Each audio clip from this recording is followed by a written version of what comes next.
throughout Scripture, to Abraham, to Joshua, to the shepherds, and now to Mary. Because whenever God is about to do something world-changing, fear tries to speak first, but God silences it with his voice, with his presence. Fear is a lion that tries to guard the gates of destiny, but Mary didn't run. She stayed.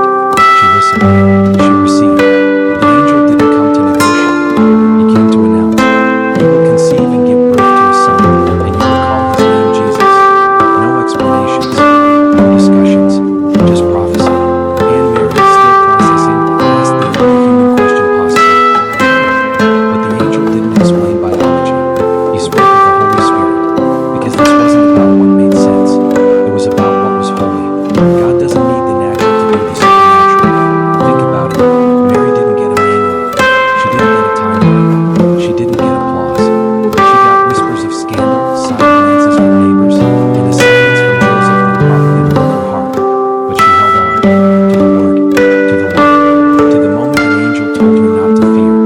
And in that trust, eternity was carried in her womb. The word became flesh because a girl believed the impossible. Can you imagine her walking through the village after that night, carrying the greatest secret the world had ever known? No one saw her handle. No one saw the angel. Heaven did, and the darkness did too. Because whenever a light is born, the shadows take notice. Mary wasn't just carrying a child. She was carrying the war between light and darkness in her belly. Every step she took was a step toward the cross. But Mary wasn't a victim of divine plans. She was a participant. She gave her yes. She said, "Let it be unto me according to your word." That wasn't passive acceptance. That was brave agreement. In a world that would have stoned her for being pregnant out of wedlock, she chose obedience over reputation. And that kind of courage still moves heaven. Because God's plans often require someone willing to look foolish for a moment, to change history forever. In that night, with angel wings brushing against the unseen, something shifted in the atmosphere. The seed of redemption had been planted, not in a temple, not in a throne room, but in the womb of a teenage girl with trembling hands and an anchored soul. Mary didn't just birth Jesus, she birthed the hope of generations. And it all began with one sentence: "Do not be afraid." That phrase, "do not be afraid," wasn't just for Mary, for you, for the night the world turns upside down, for the moment you feel unqualified, unseen, overwhelmed. It's the voice of heaven breaking through your chaos, reminding you that God doesn't call the fearless, he calls the willing, just like Mary. And when God steps into your womb, he doesn't come to comfort your plans, he comes to rewrite them. Because divine purpose always interrupts comfort zones. Mary's yes didn't end at the announcement. It carried her through pregnancy while whispers followed her. It carried her on a donkey's back to Bethlehem. It carried her through rejection at the inn.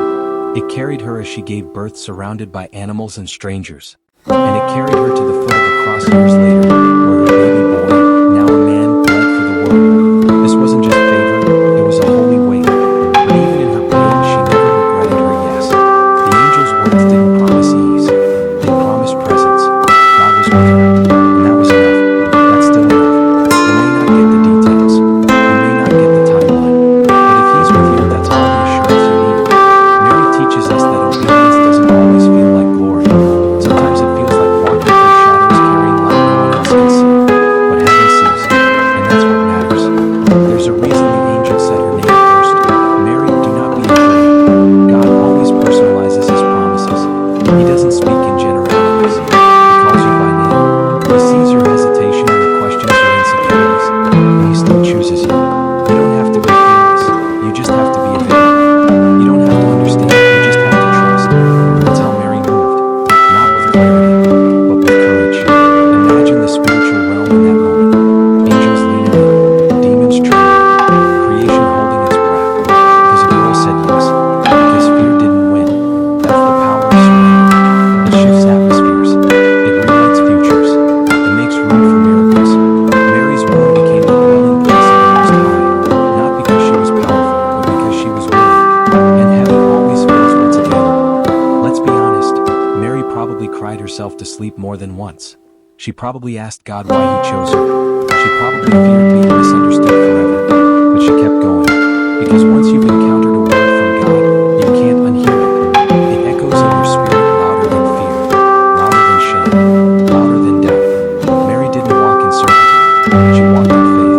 And faith walks even